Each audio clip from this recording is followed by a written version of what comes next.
வணக்கம் அன்பு சொந்தங்களே, இது ஒரு டவுட்டு பதிவு தான். வாட்ஸ்அப் குரூப்பில் வந்துருந்துச்சு.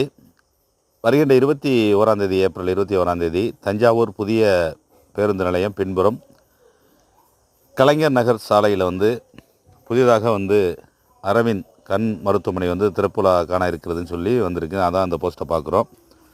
இது மதுரை கண் மருத்துவமனையா, மதுரை அரவிந்தன் கண் மருத்துவமனையா, இது வேறு எதுவும் ஹாஸ்பிட்டல்னு டவுட்டாக இருக்குது. தஞ்சாவூர் மக்கள், புதிய பேருந்து நிலையம் அருகாமையில் உள்ளவர்கள் நம்ம வீடியோ பார்த்திங்கன்னா, இது மதுரை அரவிந்தன் கண் மருத்துவமனையோட பிராஞ்சா அப்படின்னு சொல்லி கொஞ்சம் கமெண்டில் சொல்லுங்கள். மதுரை அரவிந்தன் மற்றும் கோவை சங்கரா ஹாஸ்பிட்டல் கண் மருத்துவமனை நமக்கு ஊருக்கு நிறையா பரிச்சயம் பெற்ற மருத்துவமனை. ஏன்னா ப்ரீ கேம்ப் மட்டும் நிறையா மதுரை அரவிந்தன் மருத்துவமனைக்கும் கோவை சங்கரா மருத்துவமனைக்கும் அழைச்சிட்டு போவாங்க. அதான் தஞ்சாவூரில் வந்திருக்கிறது மதுரை அரவிந்தன் கண் மருத்துவமனைங்கிறது டவுட்டாக இருக்குது. நம்ம தஞ்சாவூருக்கு அதிகம், நம்ம சுற்றுவட்டார மக்கள், டெல்டா மக்கள் அதிகம் போனது ஹாஸ்பிட்டலுக்காக தான் இருக்கும், சுற்றி பார்க்க இல்லை. நன்றி, வணக்கம்.